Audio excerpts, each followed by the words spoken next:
knuckle push-ups, the most important thing is proper alignment and positioning of the hand. Remember, you want all your weight concentrated on these two knuckles of each fist. So when you make the fist and you're in contact with the mat, you have to roll your wrist forward and out. If you're down like this, on this surface, it's no good. Only these two knuckles on each side. Remember, what we're going to be doing here is starting from the down position, pushing up, and then lowering slowly.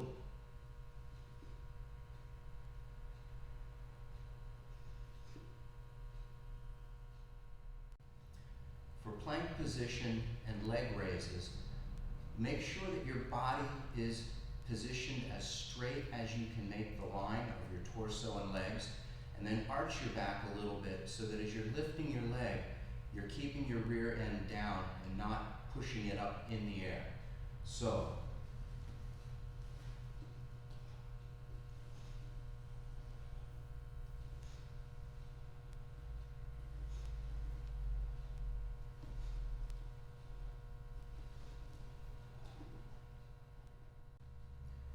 for arching up, the idea is to do a hyperextension.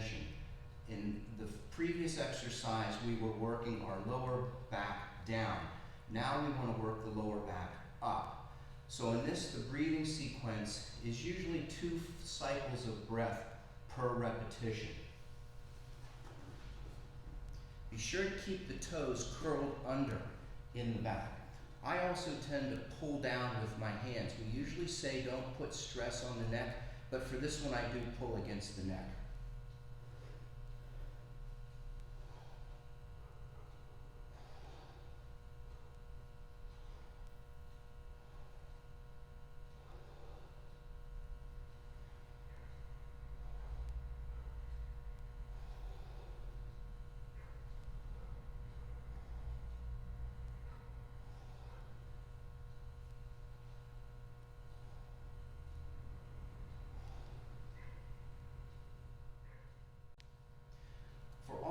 Abdominal exercises, remember that it's really a 4 count rather than a 2 count.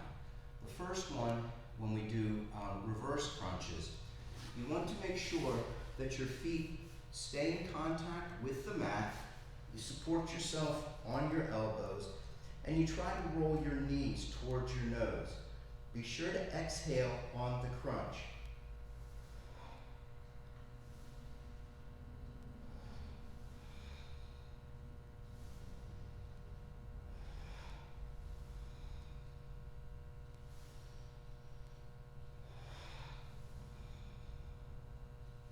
So you can see, first I push my belly out to stretch the muscle as much as possible.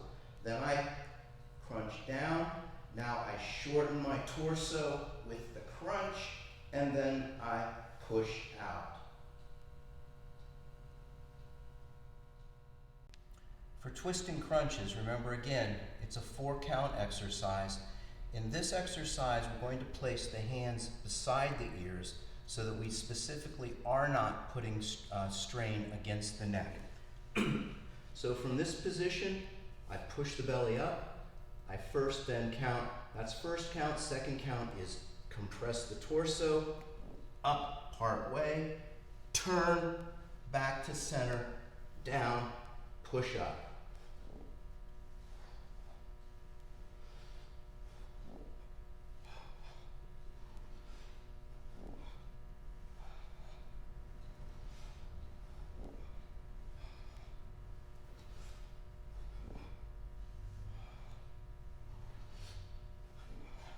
And as always in an abs exercise, you keep the breath cycling so that you don't hold the breath and compress the chest, which makes it a Valsalva maneuver and puts a great deal of strain on the heart. For regular crunches, the hand position is such. Again, no strain on the neck. Now what I will do halfway through the count, we usually do a set of 25, so on number 13, I will switch from the original position, arm extended, and then reverse the hands how they're touching on my shoulders. This is because your insides are not symmetrical, and you'll find that this is going to be different for each side. So I'll do like 5 reps and switch on number 3.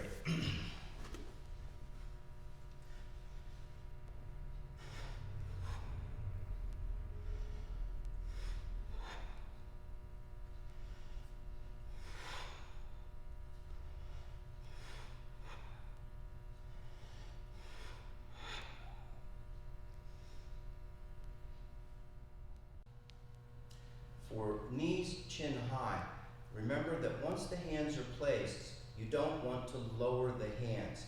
You do, however, want to kick both directions. So it isn't just kick up and relax, it's pump it up, pump it back down.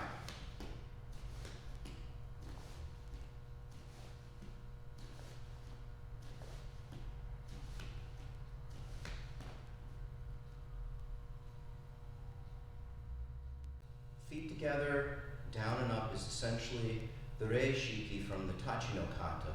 So both directions should be on a 6 count.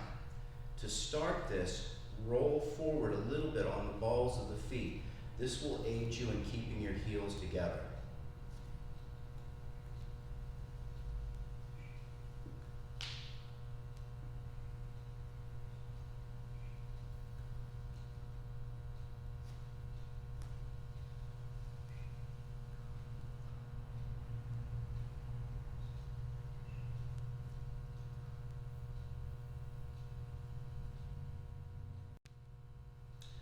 For shiko, the idea is feet a little wider than shoulder width. Now we're going to draw to one side or the other depending on which evening it is. Tuesdays we usually emphasize right leg loading and Thursdays left. But the idea is to draw to the side, press up onto the ball of your foot, and execute the shiko.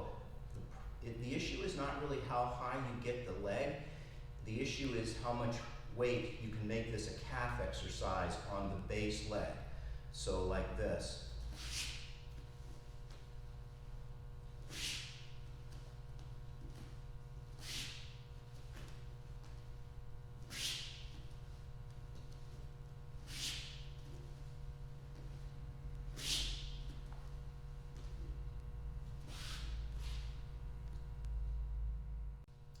So for feet, a little wider than shoulder width and hands out. Now we're essentially trying to do a leg press. So we shift over to emphasize one side or the other at a time. We drop down with a sense of spreading through the hamstrings and the buttocks, then squeezing that area together, shifting over to the other side, and then opening. Then up, over, open, close, over. Open, close, over. Open, close, and finish. The next exercise is nobashi undo, which basically means stretching exercise. Whichever side we're emphasizing, we just sink down, get into this position so that I'm foot flat, heel up, toes pointing back toward me. Usually I'll put a little bit of pressure out this way against the joints just to make sure. It's kind of a resting position almost once you get the flexibility.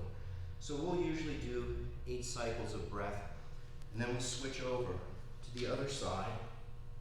Same thing, just holding that position, kind of a rest recovery position. From nobashi undo, we do ashiyubi, or toe stretches. So what we'll do is shift through a shiko into this position, essentially iaigoshi. We want a straight line from the big toe to the knee. Again, usually about an 8 breath cycle, and then we'll shift to the other side. When we're doing this, we want to be exercising both sides. So in other words, I'm putting weight on my base foot, even as I extend through this side. We often say in class, if this is comfortable, it's not correct.